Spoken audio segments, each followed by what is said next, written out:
Alhamdulillahi Rabbil Alamin Alladzi khalaqal insana fi ahsani taqwim Walladzi 'allamal insana ma lam ya'lam. Asyhadu an la ilaha illallah wahdahu la syarika lahu al-malikul haqqul mubin wa asyhadu anna Muhammadan abduhu wa rasuluh khataman nabiyyin wa imamil mursalin. Allahumma shalli wa sallim wa barik ala sayyidina Muhammad wa ala alihi wa ashabihi rasulillahi ajma'in. Faqala Allah ta'ala fi kitabihil karim, bismillahirrahmanirrahim. Man taba min ba'di dhulmihi aw aslaha fa inna Allaha yatubu 'alaihi inna Allaha ghafurur rahim. Yang terhormat dan sama kita muliakan seluruh badan kemakmuran Ridho yang hadir maupun yang masih berada posisinya di luar rumah, ayahanda dan bunda, bapak dan ibu, para asatidz atasnya, para alim ulama, ustaz ustazah, alim alimah, ketua SDM dan ketua perwiritan, kaum bapak maupun kaum ibu, hadirin dan hadirat kita semua yang hadir di Masjid Ridho ini, insya Allah semuanya dimuliakan dan dirahmati Allah Subhanahu wa Ta'ala. Lebih kurang setahun saya tidak mengisi pengajian di tempat ini karena keterbatasan waktu. Karena hari Ahad itu paling banyak cuma 5, sementara masjid Kota Medan ini 1.600 lebih. Andai dikira itu setiap hari pun tak cukup satu tahun. Bapak dan Ibu hadirin yang berbahagia, pengajian kita pada hari ini saya ambil judulnya adalah Preman Tobat. Judulnya Preman Tobat. Ada sini preman. Saya pernah menjadi ketua preman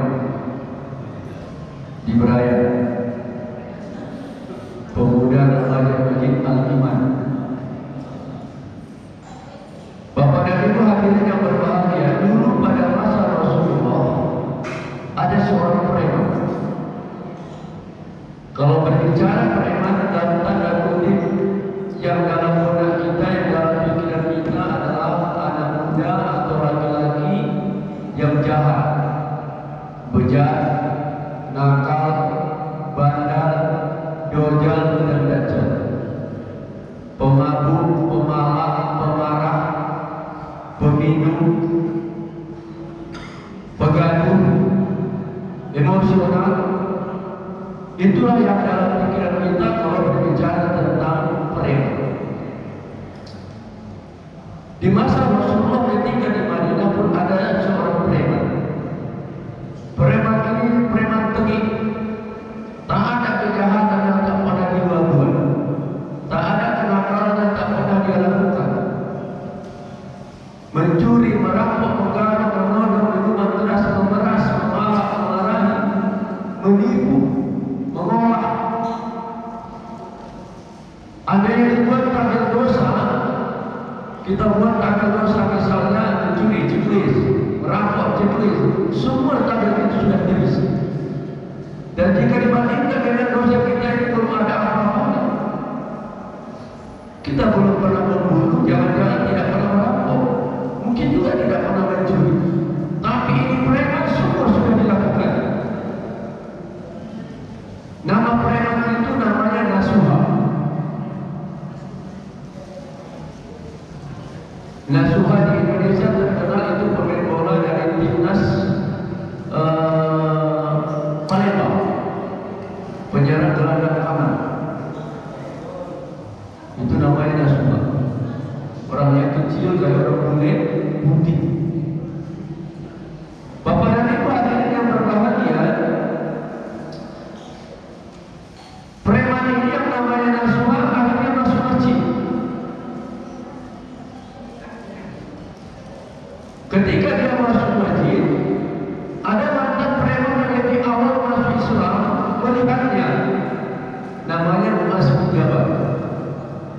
Dalam sejarah, Muaz ini paling nekat, paling berani, tak tahu malu menudai Rasulullah di hadapan orang.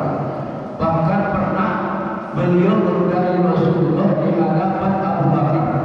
Abu Bakar itu mertua.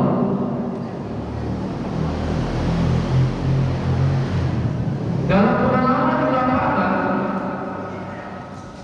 kalau ini dilarang atau dicegah, pasti akan terjadi perkelahian.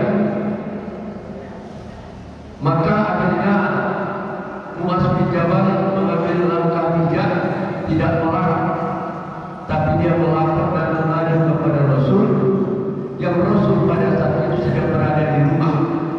Rumah Rasul pada saat itu Masjid Nabawi yang sekarang. Di samping Masjid Nabawi sebelah kiri itu ada makam Rasulullah. Di atas makam itulah dulu Rasulullah, dan itu sekarang bahagian daripada termasuk Rasul. Ketika si Muaz datang ke rumah Rasul, dia bilang, "Ya Rasulullah, si Naswa ada di masjid. Si Naswa ada di masjid." Ketika disebut namanya Naswa ada di masjid, Rasul akhirnya terperanjat.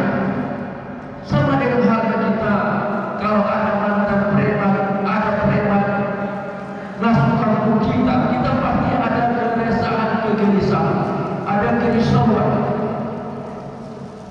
Ketika Rasulullah mendengar nama Naswa masuk masjid, dia akhirnya turun dari joglo-joglonya, lebih kurang sekitar 8 kali 10 meter. Sahabat mengikut. Ada yang mengatakan 12, ada yang mengatakan 17, ada yang mengatakan 21 orang. Kita ambil kesimpulan antara 10 sampai 30. Dalam perjalanan, si Muaz mempompori Rasulullah sebagai manusia biasa wajar. Ya Rasulullah, jangan masjid itu sudah rata dengan tanah. Mungkin kita akan ke sana nanti kita lihat sudah rontok dan runtuh. Isinya dia akan obrak-abrik, dia akan hancurkan. Jangan-jangan sudah terbakar. Kita melihat puing-puingnya saja dan bahkan mungkin kita hanya tahu tinggal asapnya doang. Ketika Rasulullah semakin diberikan info semacam ini, Rasulullah semakin kencang jalannya.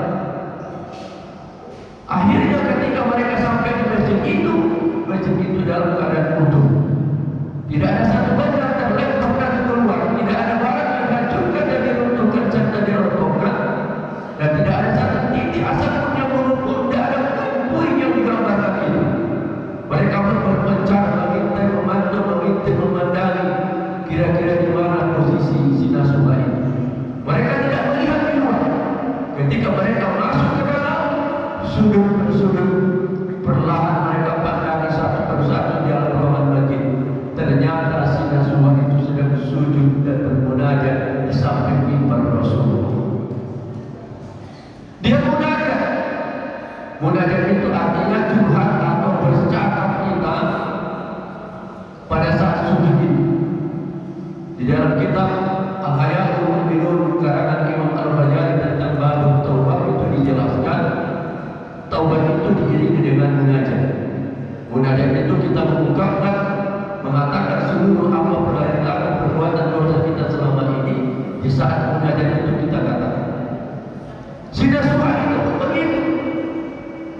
Ketika mereka melihat si Naswa itu munajat, semakin dekat, semakin terasa, semakin terdengar, semakin jelas apa yang dilakukan si Naswa dalam sujud.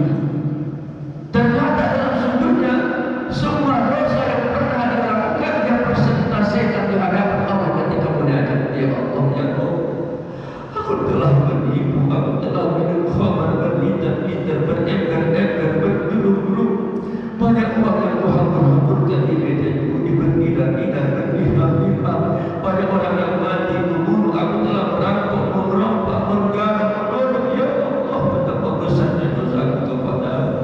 Aku tidak bisa membawa amal soleh, ya Allah, kecuali hanya ampunan darimu, ya Allah. Ketika dia menangis, bermunajat, pada saat itu Rasul dan sahabat melihat saking banyaknya air mata yang dia curahkan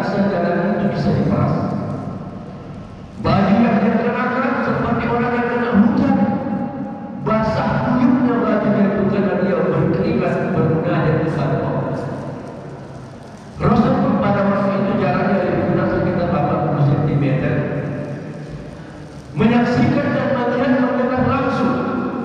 Sepertinya si Nasuha ini serius bertobat, serius dia bertobat.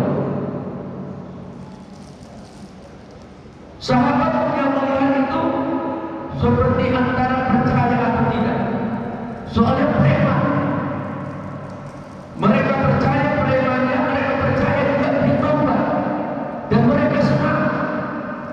Sahabat menyaksikan, Rasul menyaksikan sahabat yang ada itu berurai air mata diharukan.